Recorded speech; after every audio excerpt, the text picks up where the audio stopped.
So the first 3 months, how many followers did you gain? The first 3 months, I probably gained like 5 followers, honestly. Maybe 6. My friends, maybe some girl I was dating, then we broke up, then she unfollowed. Today, he has over 1 million followers combined in his social media. He has his nursing degree. He teaches people or men sexual wellness, and he does Muay Thai. I posted about 1,000 videos and I made absolutely no money on it. Firstly, what exactly is success? Success, because success for me moves every single day. Think about you're hiking, you're climbing a mountain. When you get to that top, you realize there's 10 more mountains. If you're a businessman, if you have multiple businesses, you don't spend too much time learning multiple skills. You spend time learning one skill, and a skill of prompt engineering. My goal is to have a multinational men's health business. All right, welcome to the podcast with Mr. Roochii and Mr. Romeo. Mr. Romeo, our beloved guest today, he has over 1 million followers combined in his social media. He has his nursing degree. He teaches people or men sexual wellness, and he does Muay Thai. Welcome.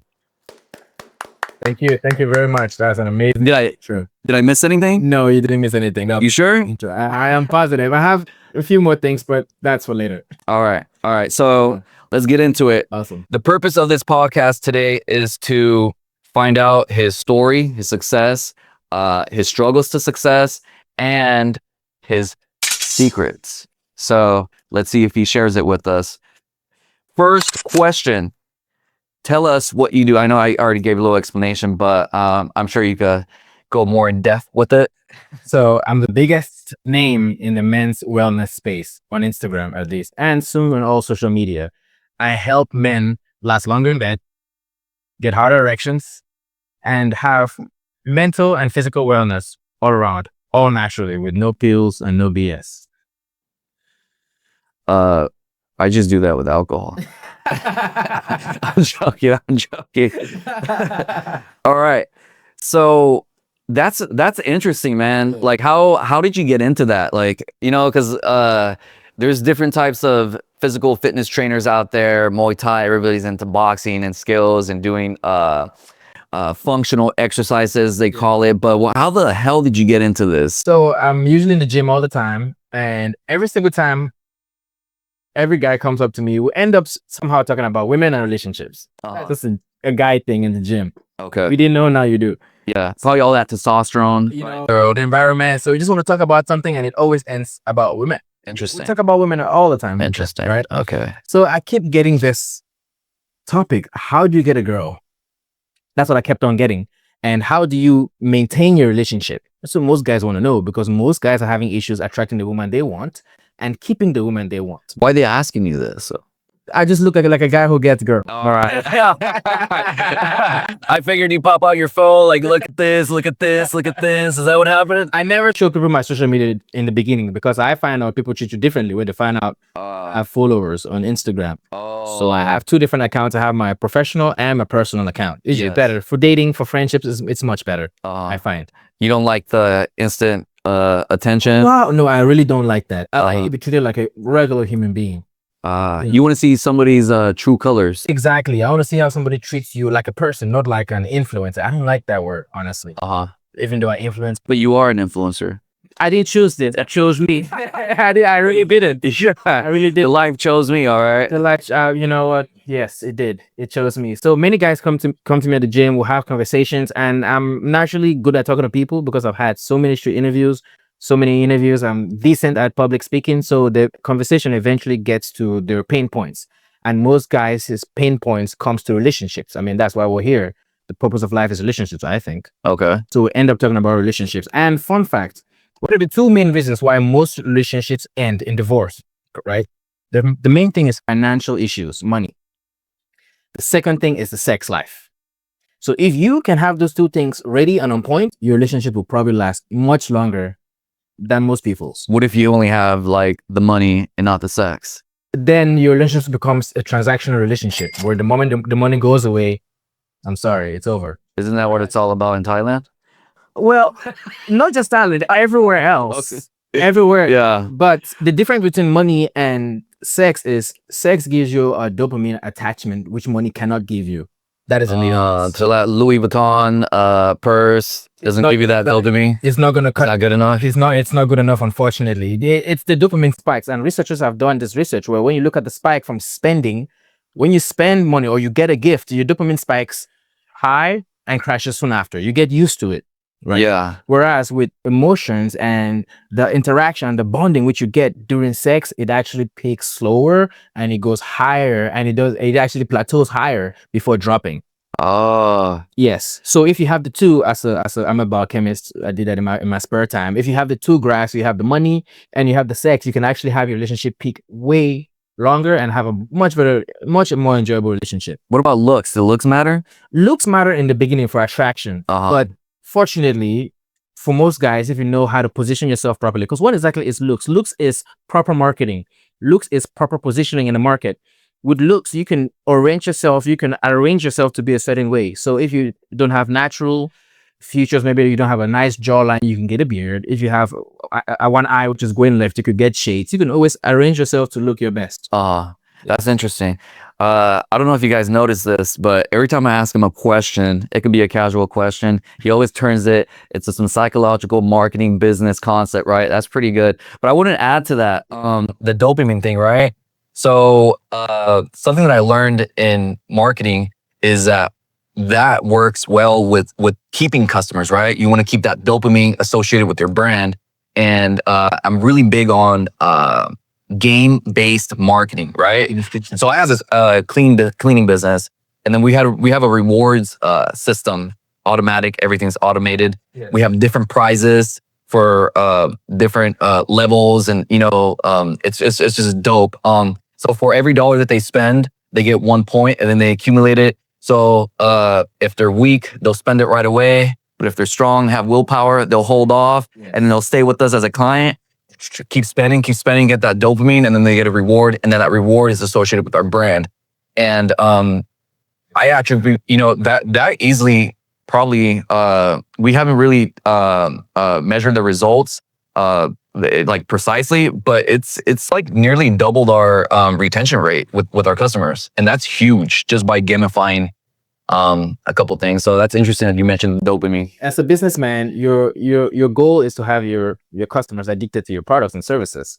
So what do? You learn from who's doing it well. You look at drugs like cigarettes. How come cigarettes are killing you? On the packet of cigarettes, it tells you you're gonna end up like this, but people still buy those. People are addicted to video games. So what systems are these companies using, and how can I take that and implement it into my own business? Yeah, well, this system from casinos, Las Vegas, baby. Exactly. So in business, most people look at the results, right? That's how they remember you. Only when you succeed. Like, you mentioned you don't want to show people your social media because then they're like, you're going to associate that with you, right? Yeah. But they don't ever see the dark times, which is probably a lot longer than the success times, right?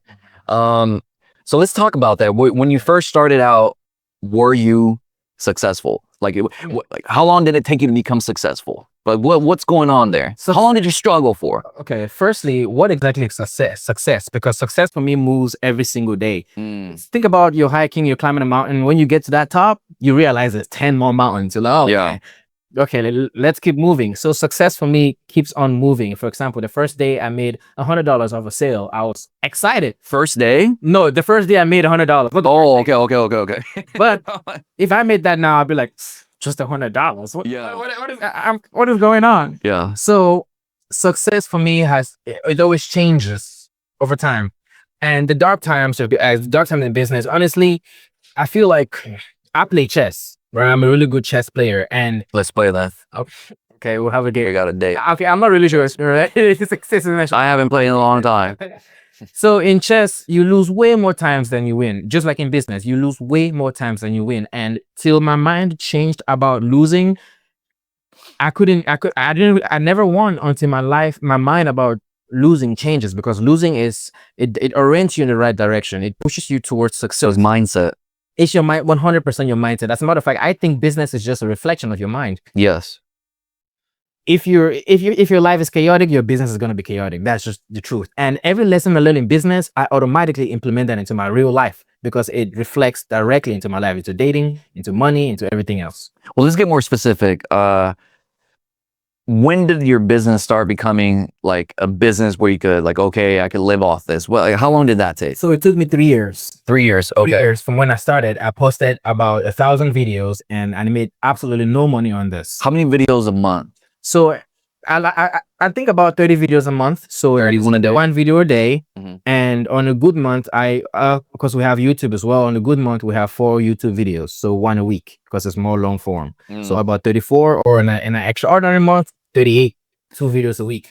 And you said it for 3 years you did that straight without results. With no results. I don't know why, but yeah. So your account wasn't growing? It was growing, but it wasn't growing financially. Uh-huh. Yes, because it's a difference. It's a difference between getting views and getting money, right? If you have a business where it's based on just views, you can get paid for like your ad, like how many people view your stuff. But most influencers don't get paid anything unless you monetize your systems. Yeah, I wasn't getting paid. I was getting hundreds of thousands of views. I was getting millions of views. I was getting viral every week, but I didn't get paid. Let's be even more specific. So the first 3 months, how many followers did you gain? The first 3 months, I probably gained like 5 followers, honestly, maybe 6. My friends, maybe some girl I was dating. Then we broke up. Then she unfollowed me. So I was devastating, lost a follower. No, you were more devastated by losing the follower than losing her. yeah, definitely losing the followers. Yes, yeah, I'm joking. So, what about at 6 months? Where were you at? so my growth was a little strange, and this is in money in life, right? Success is very exponential. You Yeah. could start winning on Monday, and by Sunday, you're a phenom. Yeah. That's how it is. It is just like losing in business when you lose that momentum as well. So I would say by 6 months, I had gotten to about 6,000 followers. 6 months. Yes. So That's good. yeah, I was really chasing virality. Yeah. But 6,000 followers, it didn't really mean much to me because my goal was to hit 10,000 followers. I wanted Yes. that K because on Instagram, you can see each number. Yeah. It's digits. I wanted that K to symbolize that I've gotten there. I'm now official. Yes. So while I was still at 6K, I wasn't, and my growth wasn't, okay, this month I get 1,000. This month I get 1,000. I would get 1 follower on one day, 100 followers the next day, then lose like 30 followers the next day. So Oh man. just never. Yeah. And you're just doing it without making money. I was doing it making no money. I was in nursing school. I was doing this. I was risking my education. Luckily, at the time, my girlfriend, my ex, she was. So that's your plan B though.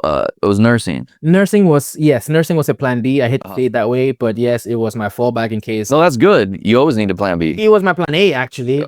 This thing was just me just goofing around on the side. Gotcha. Yes. I mean, I think it's beyond goofing around if you're dedicated, posting 1 to 2 videos a day for 3 years. I mean, that's a lot of people can't take, you know, because I post videos personally. Yes. And I'm new to social media, the stuff like that, and I keep switching my themes and anything. But like, it sucks. Like you're posting, you're not seeing results. It's like, why am I even doing this? Like, when is the results going to come in, right? Yes, and that is the mindset which separates winners from losers. It's being able to work without results gives you a resolve to succeed in any environment which you're in. And maybe some people are meant for entrepreneurship, but for me, I've always seen this formula has worked in different fields for me. For example, you go to the gym the first day, you're not going to see results, right? You start a cooking class, you're not going to be a chef on the first day. So anything which requires success, any amount of success you want to get in anything requires consistency. That's just it. There's no other way. Was there, because there's a lot of people that post and don't get followers, right? So was there like a trick that you know, because like, it's not only about mindset, it's about analyzing what you've done and seeing what you can improve and measuring the data. It's a scientific experiment, Yes. right? Yes. It's 4 steps. So what did you redo, re-strategize, re-implemented to increase your followers? All right. So the easiest thing you can do is see who is doing what you're doing and who is successful and just copy them.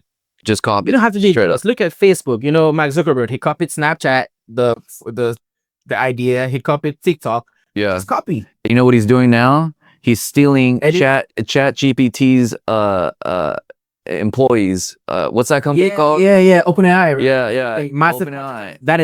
That is a trick in business which most people don't tell you. That guy's not nice. Zuckerberg, you seen this?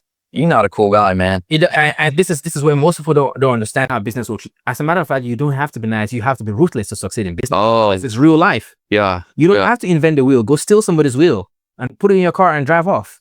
Yes. That's what the best do. So if you want to be the best, what do? You do what the best do. You copy and you steal. Yes. So I developed a strategy where I didn't know how to read analytics at that time. So what I did was I found 4 influencers who were doing good at what I was doing. Yeah. And I literally stole their video word for word. That's all. And that's it. It worked like magic. Did they DM you? No, they didn't DM me because I was a little creator at the time. So I was too small for them to think back with me. That's the advantage of being, when nobody knows you, you can do anything and get away with it. You can copy Apple, you can copy from anybody till you get to a certain point. So that's what I did. I grew till I get to my first 10K followers. Wow. Interesting.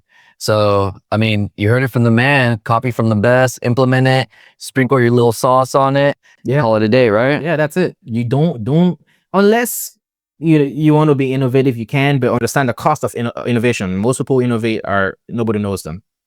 Copy, add your spice, and you're good to go. Yes. Okay, so we've figured out your secret, right? You just copying the 4 best, right? Yes. But in copying them, right, you're still going to learn what they're doing. So what did you learn from copying these 4 people? The first thing is emotion. Emotion is the most powerful thing about social media. What keeps people addicted is the emotion, the dopamine hit when the swipe and which catches them. Yeah. So your goal is to capture somebody's emotion, make them emotional. Many people want to be the good guy, and I think that's a wrong mindset. You don't have to be good, you don't have to be bad, you just have to make emotion. So you could yell, you could have a crazy outfit. You just need something where when somebody sees your video, they can't help but click on it. That's it. An emotion. An emotion.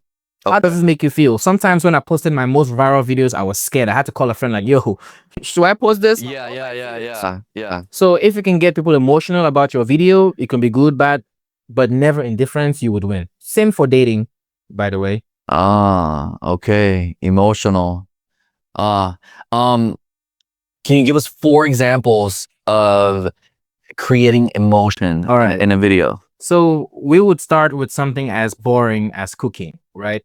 In my opinion. So let's say you want to cook, you want to make a meal. What I would do is you could make a mess. You could start the video with making a mess.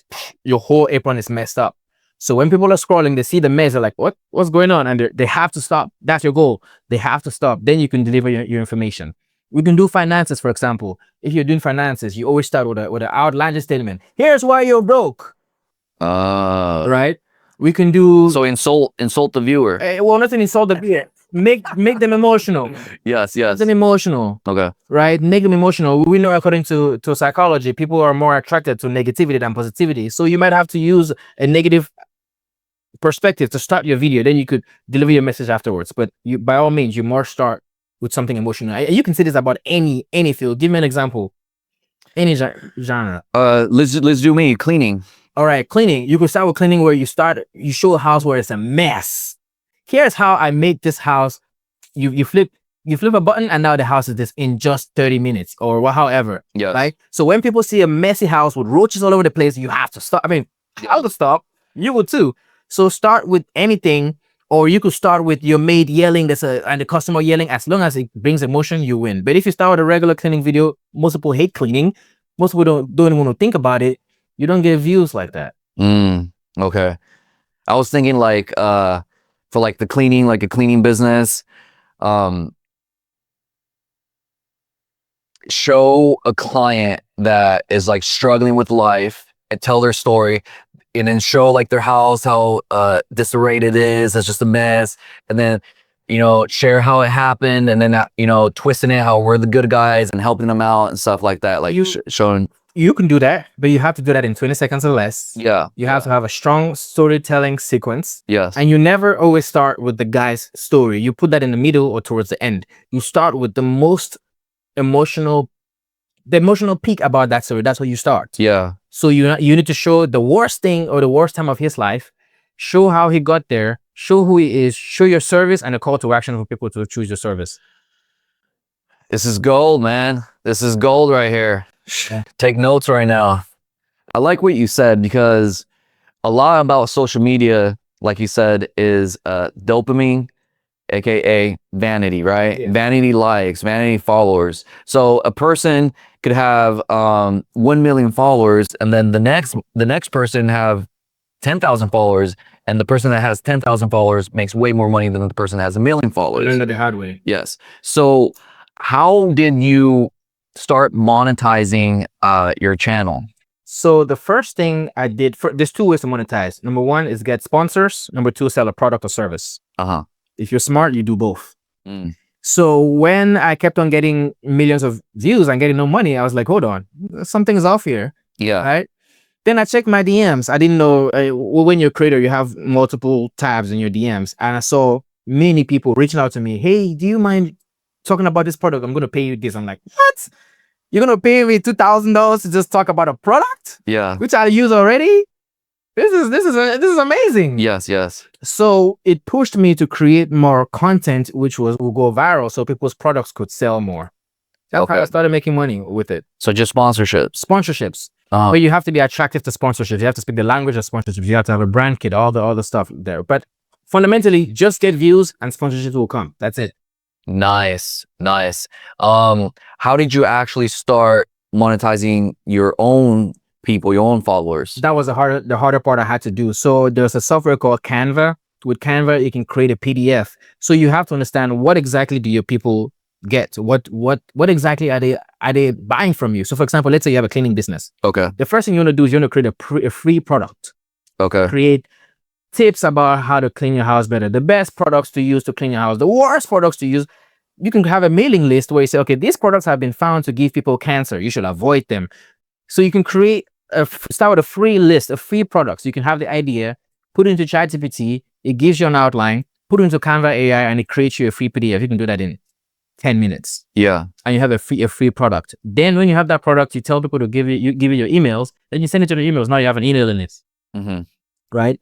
Then from that free product, you can now create actual digital products. Or if you're in a cleaning business, for example, you can have your own formulas. You can just white label it, meaning you buy from a bigger company, put your name on there, and sell it at a profit. You can do that. Yes. Sell PDFs as well, and you could monetize your audience like that. Mm. You don't need to have, if you have even one follower, is enough. But it sounds easy, right? But like, so you just described your funnel. Mm-hmm. Is that it? Is it as simple as that? That's the funnel? Okay, it's simple, but actually following the steps it tests your grit, because you have to understand exactly what your customers need and give the right products. And some products are going to flop, Yeah, of course. But if you follow that formula, you will eventually find you have a polls on your story. What would you like to get? What are you missing in your life right now? Have some polls, understand what your customer wants. They call it your ideal customer's profile, and you figure that out, and then you can sell to them. Mm.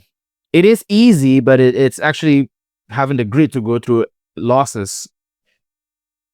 Then you can figure out from there, understanding prices and all that. That's a big part. Yeah, you could, because you said it took you 3 years to even get at a profitable. Sometimes it's just the idea. I would have been profitable the first day I started. I just didn't know. Yes. I just didn't know. What you don't know is costing you more than what you know. Yeah. That's crazy. Yeah. Right now I'm thinking, what else don't I know which could make me money? And just this morning I figured out negotiating properly with brands. Instead of just telling them, okay, pay me $5,000 for a video. Yeah. You can pay me $20,000 for 5 videos, for example. Yeah. Know how to leverage, know how to get longer term contracts. I just figured it out a few days ago. Well, sometimes you have to hang around or talk to the right people, right? That is very true. So like, you could befriend somebody that's also a social media influencer that has been doing it for longer than you, has more experience in that.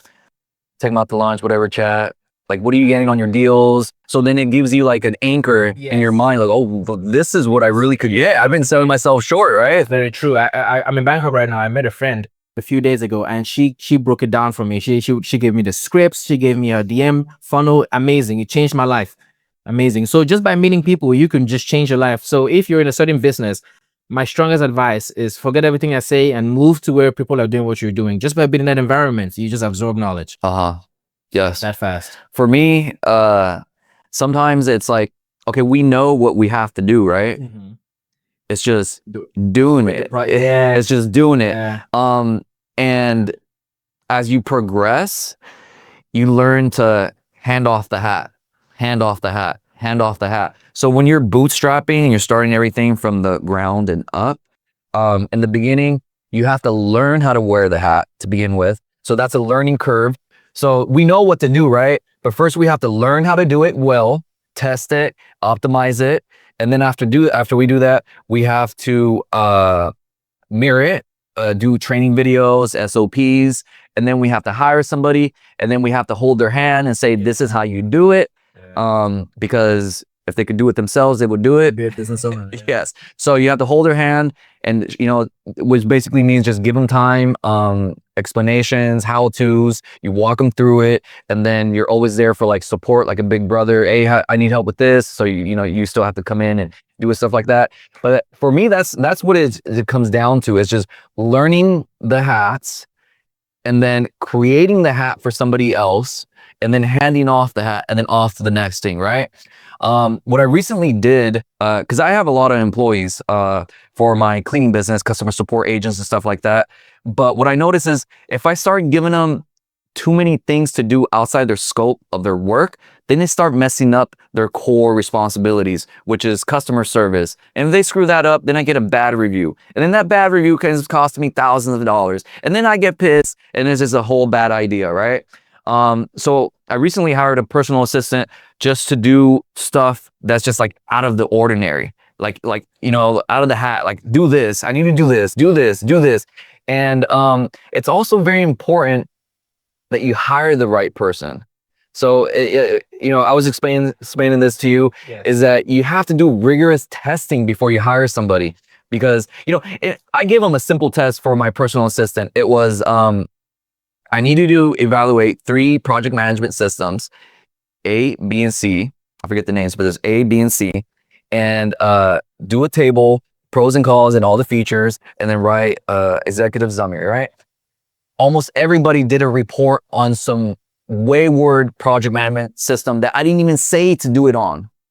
So you need lots of tests and steps to weed people out. But long story short, it's just getting the things done. And the faster you could get it done, the more successful. Speed and action. Action cures fear. Action cures doubt. Action cures depression. Action cures almost anything. And like you said, delegation. Moving from me as an influencer, because when I met him, he gave me golden advice, and I could actually get my first few employees thanks to his system. Actually, thank you very much.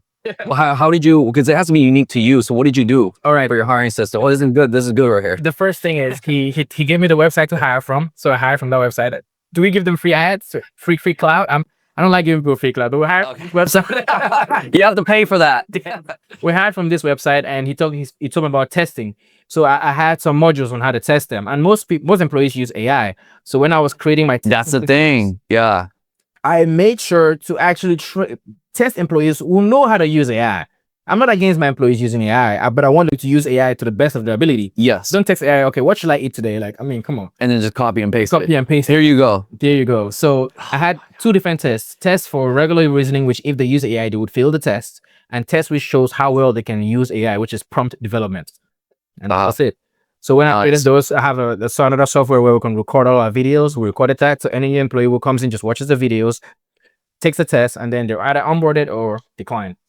Nice. Well, what was specific about the test? So like, was there a task? So it's a couple tasks. The first task is to see like what kind of person am I hiring? Right. What kind of person am I hiring? Who is the person like? You're the first person to actually interview. Tell me about yourself. Yeah. But that's not like a test. Right. The next is to see how much they can work and how many tasks they can accomplish in a short amount of time. The next is to see how does this employee prioritize tasks. Exactly. Now you can make this easier in your business if you have another software, which you can have a green task, which is okay, you can do it whenever. A yellow task, like soon red is like do it right now. Yeah. To make it easy. But sometimes you might give that to your employees and they still prioritize however they feel like doing. Yeah. So you need to see their prioritizations, how it works in their brain. And then next is how do they communicate with other team members? Because I had this happen recently where I had a software developer from Ukraine and he had a sexual assault issue. He tried to sexually assault one of my virtual assistants. How is that possible? They're in the same office? No, they're not. They're sending like lewd messages. They were in the same apartment. Oh, gotcha. I had to add that into my training and all that. So no perverts. No. So training somebody is just you have a scope and then make sure each of those tasks, they are competent enough to do them in a timely fashion. I love that. I love how, because you know, we have to move fast and we give our employees instructions, do this, do this, do this. And then we show them, right? But at the end of the day, you still can't show them like every little thing. They have to do things on their own. And that's what you said. I want to see how they prioritize tasks. In order to solve the issue of your employees not being consistent, you have to have AI systems in your business. It's just the way the world works. I'm sorry if you're a software designer, but your job, you learn how to use AI so you can actually preserve your job, right? Don't be mad at AI. As a businessman, I understand now so many things which my employers would do in the past. Now it makes so much sense. An AI system, for example, a setter, somebody who texts people on behalf of your business, they can text people from 8 to 8 and they'll get tired. Or they will not be consistent. But an AI would text people the same amount of time, same script without making an error. Oh, automating AI systems. Okay. AI systems, if you have any kind of business, you have to have AI systems. It would save you money, it would save you stress, and you can delegate much more efficiently. Nice. It's just one employee to manage your AI systems. So that was my solution to solving having too many employees. And you can configure the AI. AIs are taking over, baby. AIs are not taking over. People with AI is taking over. So if you're somebody who you're using old skills to solve new problems, you have to use AI skills. And I told this to my virtual assistant. I told her, okay, you have to get ChatGPT Premium. She's like, no, the money. I'm like, then you won't survive as a virtual assistant. It's so worth it. You have the agent mode where I can find data in 5 seconds. Yes. Why would you not use that tool? If you're a virtual assistant, if you're somebody who's working for somebody else, learn AI. It can simplify your systems. It can make your processes go way quicker. Not only that, I mean, I use AI for education. I'm literally learning, like, what people go to school, let's say for SEL, right? They'll go maybe 2 years or whatever. I'm killing it. I sit there. I was up till 9 a.m. last night. I only got like 4 hours of sleep because I'm sitting there just learning, just talking to ChatGPT. People ask me, what'd you do last night? Oh, I spent like 5 hours talking to ChatGPT. Like, what? Like, yeah, I was literally having full-on conversations, hypotheticals. What is this? What is, asking all the right questions. You could learn. There is no reason to be broke in these days with ChatGPT. You could learn at such a fast pace. It's ridiculous. You just got to put the action, just like you said. And I would tell you, he's doing it the old-fashioned way. You don't have to spend 5 hours. What you can do is prompt engineering. So if you want to learn a skill, firstly, you have to ask yourself, okay, what is the skill I want to learn and what is the output I want to learn? The most important thing is the outcome, not really the skill. You don't need to know the skill if you want the outcome. So you need a quicker way to get from the skill to the outcome. Prompt engineering, for example. When you have an outcome, you start by your outcome and you reverse engineer it towards a skill. So you don't have to, if you're a businessman, if you have multiple businesses, you don't spend too much time learning multiple skills. You spend time learning one skill, and the skill of prompt engineering. Now, what is prompt engineering? Prompt engineering is arriving at a solution with as fewer words as possible and as precise as possible.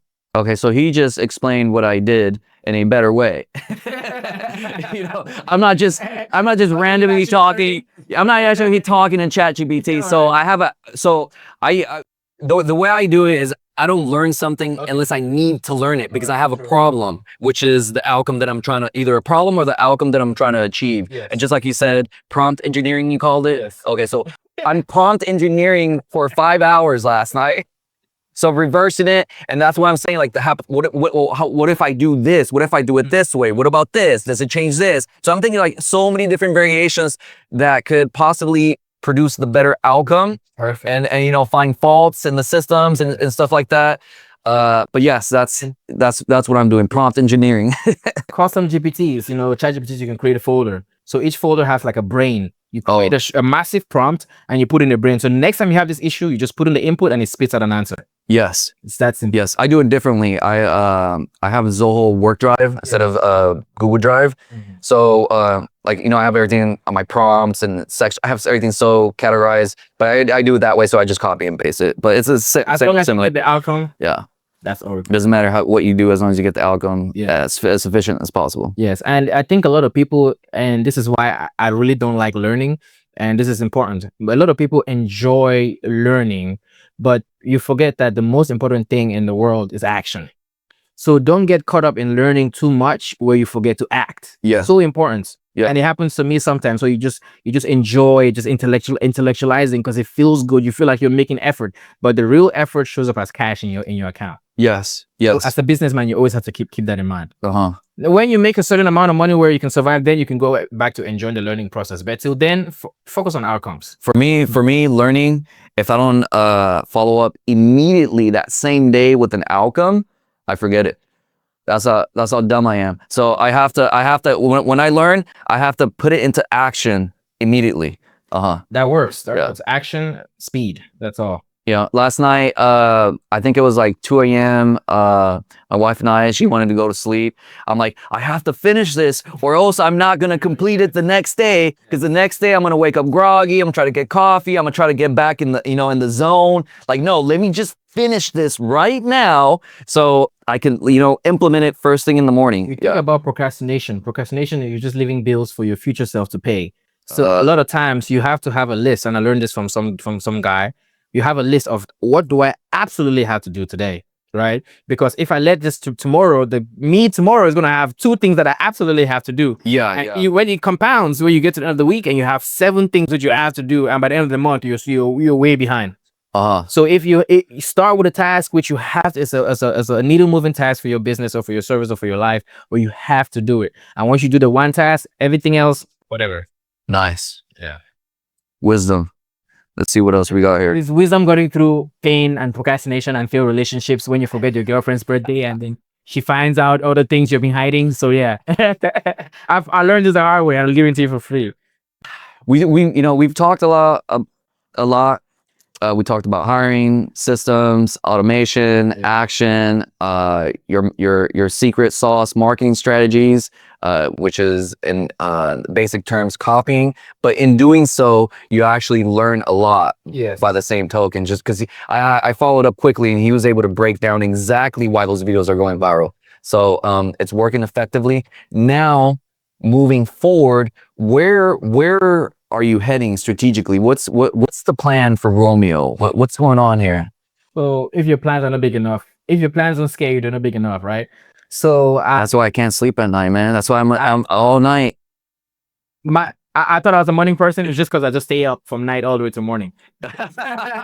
People sitting in the gym at 6 a.m. like, wow, you're up so early. I didn't see this. Oh my gosh. I'm not even joking about this. Yes. What? Crazy. If somebody told me, I'll get back to the question. So if somebody told me the amount of effort and sacrifice it would take to start a business, and I'm just a baby business, but the amount of pain I'm going through every day, have your gloves ready because you're going to have to fight yourself first before anybody else. But your question, sorry, what's your question? Where are you going? What's your strategic plan? So my plan, you said it scares you and you can't sleep. It scares me because I recently was in the Philippines for a meeting with my assistants, and I went downtown and I saw this. When was this? This was about 3 weeks ago. Oh, after all that? Yeah. Oh, yeah. Yeah. I went to the Philippines, take a break from Thailand. That's good. You met your employees? Yeah, I met first. Yeah, I did. Okay, nice. So I met my employees there. When they left, I had some time to, because we're on top, and I stood on the balcony and looked at all those businesses. I'm like, this business is a simple business. All you need is the right people, and then they get the right people. Then those people get the right people, and before you know it, you have a multinational business. What business? Any business. Okay. Any business. Telehealth, insurance, anything. So I'm in the men's health. You're telling your employees this? No. Oh, you're thinking that. I'm thinking. Okay, gotcha. I'm thinking this. Okay, what is the difference between me being an influencer and me actually having a multinational business? It's just having more people under me, more intelligent people under me, hiring intelligently, like he said. So my goal is to have a multinational men's health business, and it's that simple. Whenever a guy has an issue, it could be issues in the bedroom, it could be emotional issues. We have a channel, a chain where he goes through that funnel and all his issues are solved easily with a clear system. And you don't need this to be complicated. You just need a few people who understand sales, understand marketing, understand the customer, understand what the customer needs, and it gives it to them in a fast time. That's all. And in what country are you planning to operate this? I don't operate in the greatest country on earth, the United States of America. See, okay. For tax purposes, I might have to move elsewhere, but that's a different video. Yes. But I believe, I'm American. I love America. I know most people now It's not, most people wouldn't say that, but I believe America is one of the best countries in the world for not just innovation, but for opportunity. Opportunity is the key word, opportunity, where a regular immigrant like me can have a company, could have massive success. So America, it's only right that I start the business in America. Nice, nice. I like that. And are you planning to like go through insurance or just private money with people with money that have issues, or insurance, or the state like programs? Like, how are you planning on doing Do it it? exactly how hospitals do it. We'll get a powerful insurance company backing us. Nice, We'll get some doctors on our side, and that's pretty much it. That's all.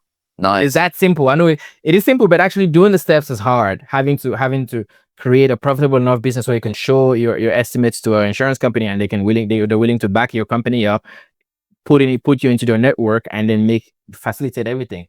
It sounds simple, but you just have to have the big balls to go in there into a world you never experienced and say, hey, this is what I need. This is what's going on. They call it guerrilla marketing. You have to be able to be confident in your product, and you have to put it in front of the right eyes, and you have to be resilient. Don't quit till you get a yes. But if yes comes from you. I have a friend, he has his master's degree in sociology, and he's been working with kids that have autism. So he started as an intern, you know, in college, and then when he graduated, he moved up. He eventually became one of the bosses at his company. I mean, he obviously still had another boss, but he would come into houses where the kids are, speak with the parents, analyze the kid, record the data onto the computer, because it's all about data, the starting point. And then from there, he would formulate his behavioral program to alter the kid's behavior. And then he would bring in his assistant and say, okay, this is the program. I need you to implement this program, execute this program for me. And then she logs all the data. So then they could analyze if there's progression, if they need to alter anything. But anyways, so he eventually branched off to with himself, right? Because he learned the business from the bottom up. And it's just insurance, and it's a ridiculous amount of money that insurance companies are paying for this. He said something key, which if you take nothing from this conversation, which you have to take is 4 letters: data. ATA. Data is the key for any business. Data is your ability to read your customers' minds. Data is your ability to know exactly what they want, know what they say they want, know what they act like they want, but exactly what they want. That's called data. In any system you're in, if you can figure out the data of your customers, you automatically win. It's that simple. Yeah.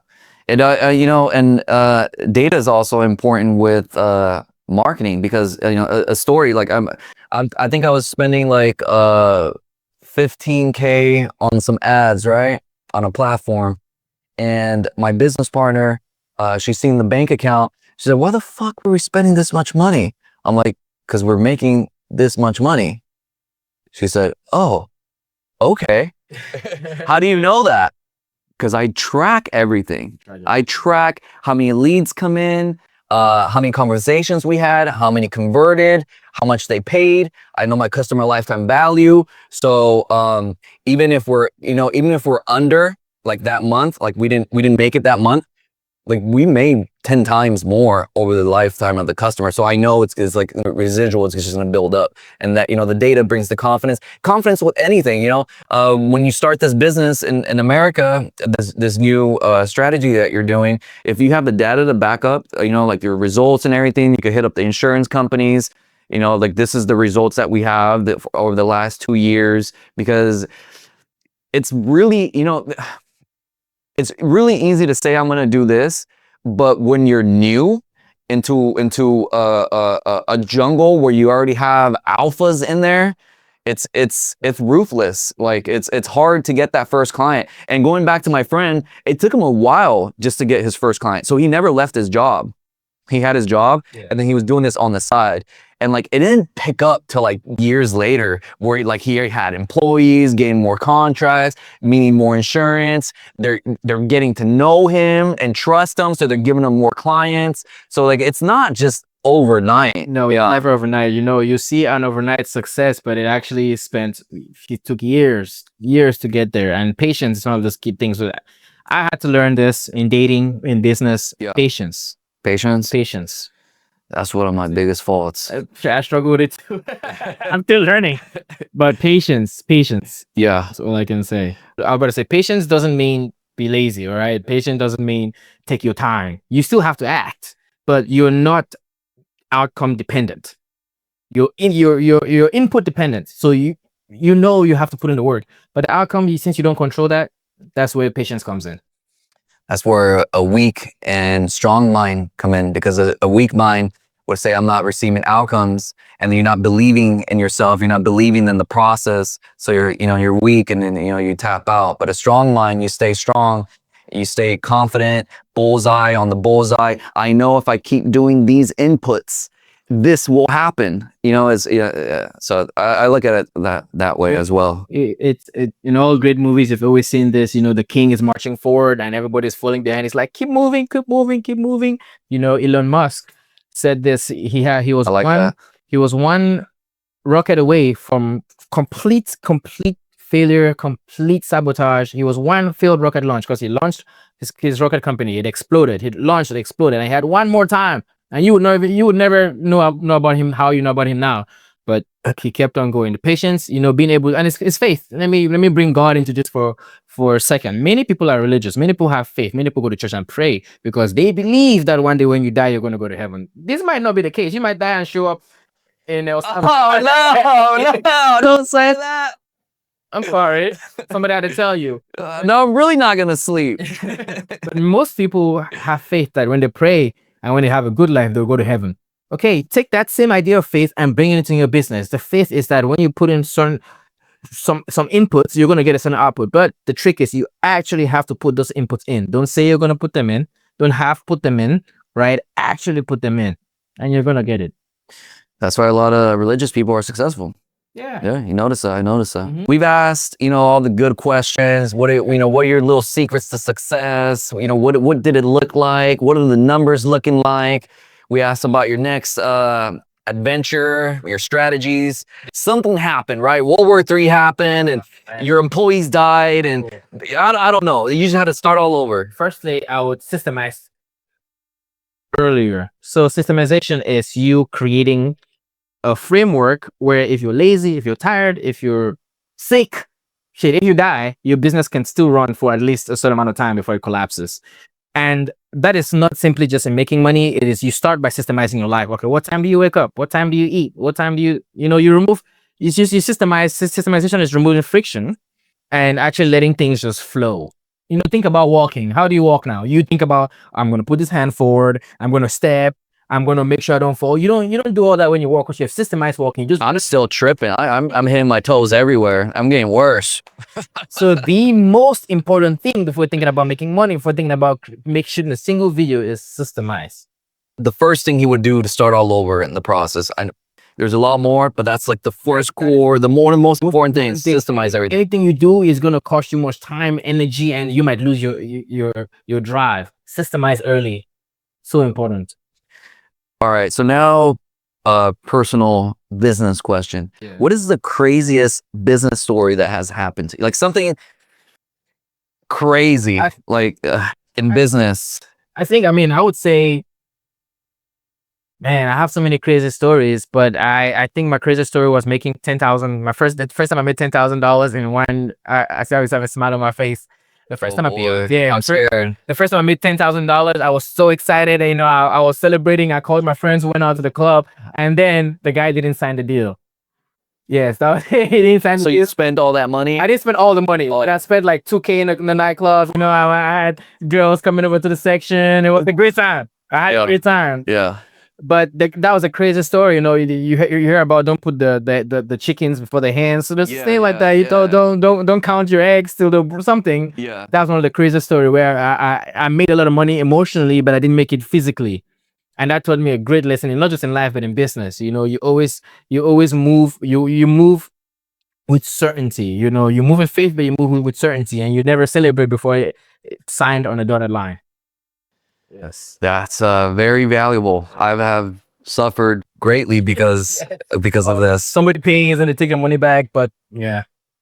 And everybody suffers, and nobody likes suffering. I'll give an example again because I'm religious. Jesus, before he went through his whole spiel about taking the cross, dying, and all that, he was on a mountain.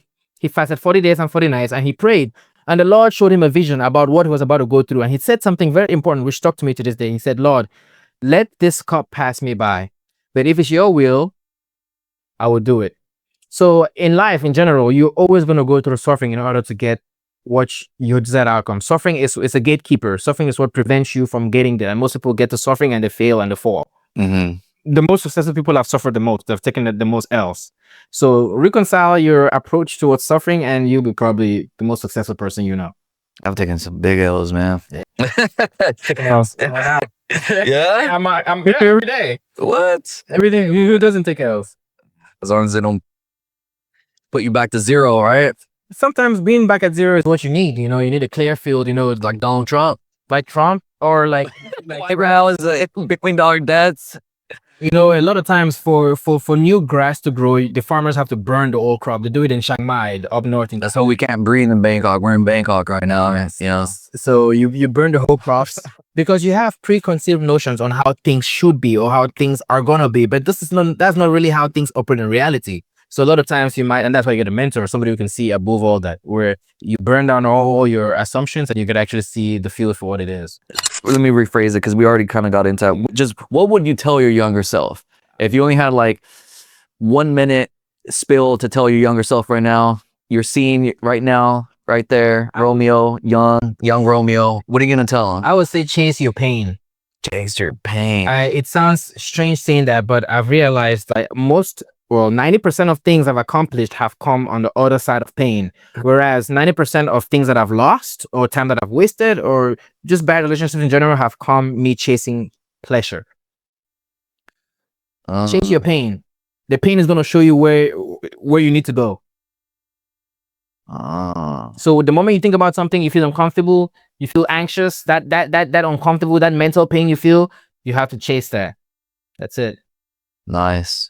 And sometimes we have to be in that like unsuccessful phase for too long to realize to work up the courage to do that uncomfortable thing. Sometimes, you know, you have to boil in there, you know, like, why am I not successful yet? Well, because probably you're not doing this and this and this. Grow a set of balls, you little punk, and do it.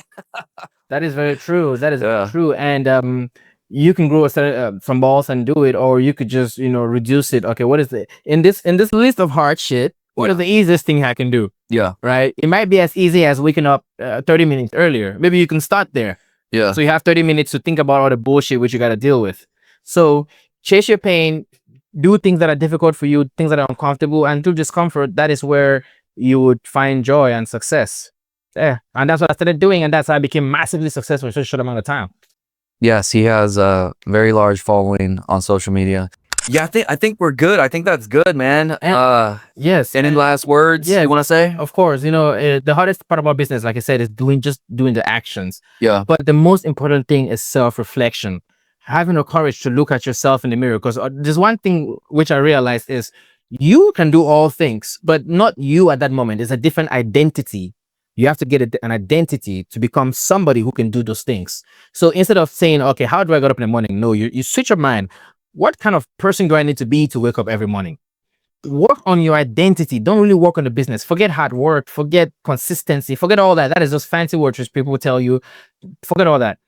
Focus on yourself. And by focusing on yourself is, what systems do I need to implement to become this kind of person who can wake up early? What kind of person do I need to be who, whenever things get stressed, whenever I lose a client, whenever I lose a deal, I don't break apart. I don't spiral and slap my kids and slap. What kind of person do you need to be to do those things? Then figure out that path, and the moment you become that person, then you can do those things. It's that easy. Don't force yourself to do the hard things. Force yourself to become the person who can do those hard things. Do you follow this guy on social media? He's a big white dude. He's all tatted up in the head, and he says the exact same thing. That's like his whole. Okay, here I don't, but success leaves clues.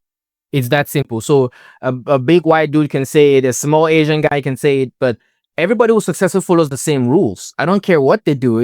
You know, people tend to see success from a distance, so you see it from rose-colored glasses. You see the nice apartment, you see the beautiful wife, you see the beautiful furniture, but you don't see the things it took to get there.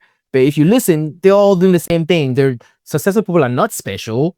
They're not more handsome. They're not much happier. They might even be unhappier than you overall. That is the truth. It's just that simple. You follow these steps and you get what you want to get. Mm-hmm. That's it. Yeah, I like that. Envision yourself who you want to be, and then reverse engineer it, just like everything's reversed. Yes. And then do what this person would do to become that person, which is the person you're trying to become. Yes. Reversal is always easy than trying to push against. It's like a wave, you right? You don't push against the wave, you ride the wave. So riding the wave in this case is understanding your emotional issues and then working back from there. Building an identity. It's build an identity, build systems, execute. That's it. And copy. Yes. Copy. But there's a downside of copying too, because now I'm at the point where everybody copies me now. And I absolutely hate it. Yes. You taste your own medicine. Oh my God. It infuriates me when I see somebody doing what I'm doing. Yeah. And then they text me like, hey bro, you're my inspiration. I'm like, no, don't copy me, man. Do your own thing. Be original. I hate it. I absolutely hate it. Funny. But you copy to a point where you're now the authority, the leading in that, then now you have to innovate. So if you did the error, which I did, where you're copying without innovating, you get stuck at a certain point where you need somebody else to be good before you can copy them. So along the way, you need to develop your own voice, you need to develop your own identity, you need to develop your own unique path where you can continue to branch when there's nobody else to copy. Because if you copy well, you become the main person. What do you do then? Yes.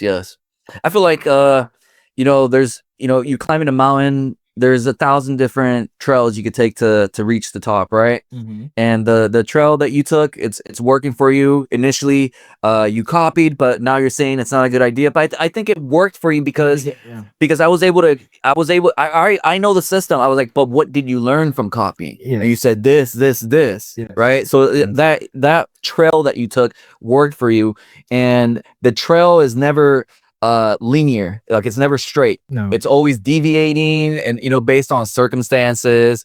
It's based on what Donald Trump says and tweets. It's based on social economics. So many things going on that are out of your hands, and you just have to adapt to. Yes, being able to adapt as well, just being resilient in life is just one of the most important things you have to have. You don't even need resilience. Is one of the most important things. It's part of what life is about. You see, whenever you experience a baby learning how to walk, what happens? They take a couple steps, they fall down, right? Take a couple steps, they fall down.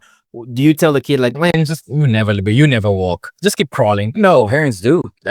what really? Yeah, some parents are naive. That's why people grow up different. That it's some things are out of your control. I mean, you could work your way out of it, but some parents are like, you're a piece of shit. That is true. And if a baby grew up in a household where all parents were hopping on one foot, the baby is probably going to hop on one foot too. So geography is so important. And that's why I took a risk to move to Thailand and be around, amazing and intelligent people who are trailblazers. So I just been around them. I can just get new ideas. You really changed how I operate you made me from just a regular guy grinding to an actual somewhat of a business. I don't believe you. Oh, 100%. I don't believe. I had the knowledge. Really? I had the knowledge, but the input to hear it. The input you gave me was, and you didn't just give me regular input. You gave me how to get employees, how to screen employees, how to make sure the employees are actually completing their tasks, and most importantly, the most important thing he gave me, conflict resolution. Yeah, I learned that. I didn't have nobody tell me that. I had to learn that shit the hard way. Thank you. Employees, like, I've been in business, I think going on 4 years, and a lot of times the business is just stagnant because you're just going through learning phases. Yes. And then, we talk about inputs, right? Inputs, but if you keep doing the same input, you're not getting the results that you want. Then you need to look at the data and see how you can make it better, right? And we come back and adjust this. But that's basically what I did. I got two questions for you. Number one is the most important thing in life, I believe, is sales. What is your secret? Like, if you could teach somebody sales in under a minute, what would you say is your sweet sauce? I know this is, but what is your sweet sauce to being a good salesman? And obviously this can apply to relationships, to business, but what is your sauce? So, disclosure, I hate sales. Okay, I avoid sales, and that's why I'm not really into commercial cleaning. I'm more on the residential side because I enjoy marketing, SEO, and stuff like that. And it's the strategy that I'm going. You mentioned that we are releasing cleaning products that'll be available soon. It's in the works, but sales from a person that does not like sales. So I would focus on what I know, right? And what I know is I love data. I love data. So if I'm trying to sell something and I know the customer's pain points, I've dealt with many of the same customers. I know all their pain points. I know what they're going through. I know what we could do to relieve their pain points. If I have that assurance and confidence and belief that I could actually make their life better, their business better, solve their problem. Like if you have proof that you could do it, I mean, that I believe that that's the biggest sales pitch right there. It's the confidence of knowing that you could deliver the results based on the data, on results, right? Alex Hormozi harps on this all the time. He says, because no, that's the question you should ask Alex Hormozi if you ever yeah, if you're watching, hey, this guy. But anyways, I learned a lot from Alex Hormozi, and I should probably watch more videos, but I'm kind of busy doing other stuff. Anyways, learning SaaS. But anyways, coming back, long story short, in one of his videos, he says that the biggest, if he had to pick one attribute to really motivate his people, is convincing his sales team that they could deliver on the results, that they could really make this client's life better, right? So if the salesperson believes in the product, then it sells itself, right? And I'm going one step further because I'm into marketing data, and I'm more analytical and stuff like that. I'm not really on the sales side, but in sales, I do sales, but I try to avoid it. But I do it indirectly. But it's the data, it's having the results. Yes, I can help you. If in your tone of voice and your facial expressions, deeply knowing that you could help this client and you want to help them, they could feel that energy, and then you could also slide the data. And like, look, this is how we've helped hundreds of clients just like you. This is where you at right now. This is what we could do. Give me the chance and let me deliver. I think that makes him the best salesman because What the heck? yeah, because ironically, very few people like sales because in selling you're putting not just your product, but you're putting yourself up for judgment. So most people don't like that feeling because most salespeople have probably lost way more than they won, and that feeling of getting told no over and over again, it's just not a good feeling. So you should actually listen to his advice. It's actually spot on. Anyways, I'm so glad you all could watch the video. If you're still watching the video to this point, you're amazing, you're intelligent, and you're going to succeed in life. Make sure you like, subscribe, and make sure you follow his page so you can keep up to date with everything which is releasing, the products, the business, and stay tuned for the next video. See you in the Give my guy a follow as well. Oh yeah.